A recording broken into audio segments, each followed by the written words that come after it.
Well, in this class, we are going to do the development experience of India, a comparison with neighbors. This is Unit 8. And in this, as I pointed out in the last class, we've categorized into several parts. One is the strategy, second is comparisons, the comparison on certain points, on certain bases that we'll see. And then, of course, a comparison of India with Pakistan on the one hand, and again we will do India and China. So that is how we're going to do. You can see this. We did this yesterday. I think we went through this, that Unit 8 development experience of India. So comparison with neighbors. So the neighbors that we took is India, Pakistan and China. In this we took out the development strategies first between the three of them. What were our development strategies? That's what we are going to do today. The second was performance, which we'll do later on. And performance will be judged on certain points like growth rate, sectoral distribution of output, workforce, third, demographic profile, and human development index. So right now we are going to do the development strategies. The development strategies what were the development strategies in India, in Pakistan and China. So we will see what were the similarities, or how did we go about it. So one thing is that they started together. That's why we've taken it like this. The three of them were in the race together, on the development race together. 1947, India and Pakistan got their independence as separate states, and China came up with a one party, that is People's Republic of China, in 1949.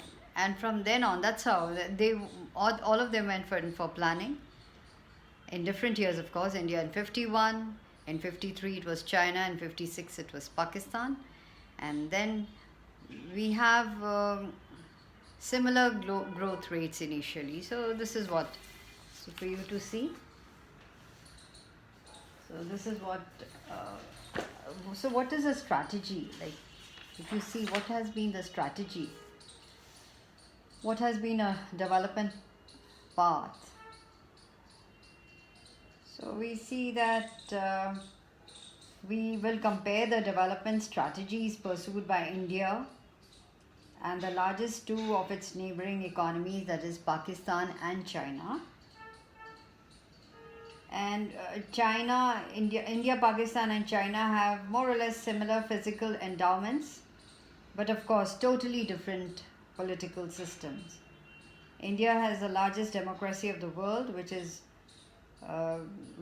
secular, and it has a liberal constitution. Pakistan has a military political power structure, and China has a command economy. Recently, so this is what it is, and we see that all the three nations started towards their developmental path at the same time. So as I just pointed out, in 1947, it was India and Pakistan, and People's Republic of China in 1949. They started planning their development strategies in more or less similar ways. So 51 it was India, in 56 it was Pakistan, and in 53 it was China that announced its first 5-year plan. India and Pakistan adopted similar strategies, such as creating a large public sector and raising public expenditure on social development. And till the 80s, all three countries had similar growth rates and per capita incomes, as you see. And now we will do India's development strategy. So in India, if you see, we had a mixed economy and planning. We had the private sector, regulated the private sector, then we have had the Green Revolution, then economic reforms opening up, the LPG model, liberalization, privatization and globalization.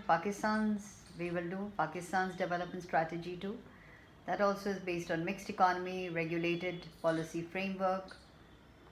Then of course they had the Green Revolution too, and we've had policy of nationalization there in the 70s, and then denationalization in the 80s, and the economic reforms was in 1988. And the thing to be noted is that both India and Pakistan, the economic reforms were dictated by the International Monetary Fund and the World Bank or the World. So this is what we are going to do. So we've just gone through the development strategies, and now let's just take one by one. Let's take India and Pakistan. So here we are. You can just go through this. I just spoke about this a while ago. So while you see, look at the points. If you go through the points, what do you notice? That in India we've had the mixed economy and planning. Since 1951, as we see, India has completed, India is on the 5-year plans path, and we have adopted the framework of a mixed economy, and according to the industrial policy resolutions and things like that, the country has maintained the public sector and the private sector simultaneously.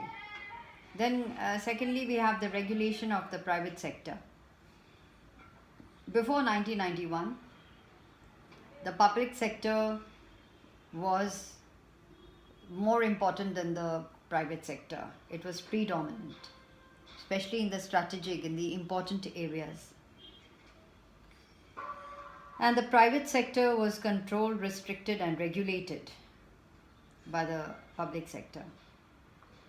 So, and several types of restrictions were also imposed on foreign investment. So important thing in development strategies again is the economic reforms. Since 1991, there was a shift in the gears in the economic policy by the government. A new strategy of development came up with lot of importance given to liberalization, privatization and globalization, LPG. And this, we gave a big role, much bigger role to the private sector, and we also gave much importance to foreign direct investment to help our growth process. Then also India aimed at export. Before it was import substitution, now they've thought of growing with export promotion strategy. And last but not the least, with all this, it pointed out that the role of government was reduced to quite an extent. And we also sort of came up with more liberal and market-driven pattern of development. Now talking about Pakistan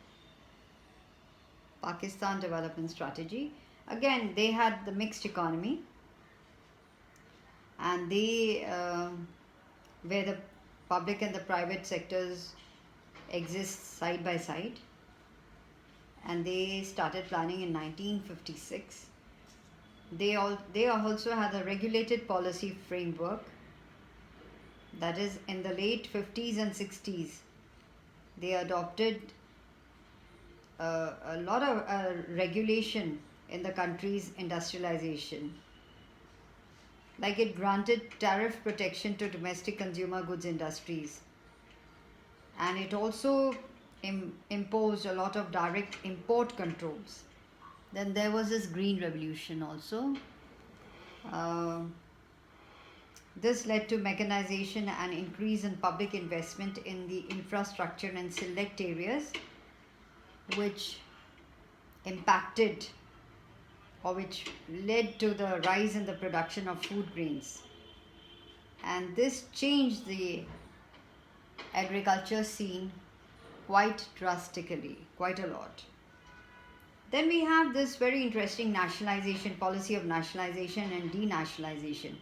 In the 70s, capital goods industries were nationalized, But in the late 70s and 80s, there was a shift in the government policy when it adopted the policy of denationalization, which meant that private sector was encouraged. So Pakistan received a lot of financial assistance from Western countries, and they also received a lot of remittances from Pakistani workers settled in Middle East, and then government also offered incentives to the private sector. So interestingly, all this helped in stimulating the country's economic growth and created a conducive environment for new investment. And of course, in 1988, the economic reforms were introduced in the country, and the Pakistani government adopted this policy because they were asked to by the IMF and World Bank if they needed more financial assistance. So both India and Pakistan, the economic reforms were introduced under compulsion, or rather dictated by the World Bank and the International Monetary Fund.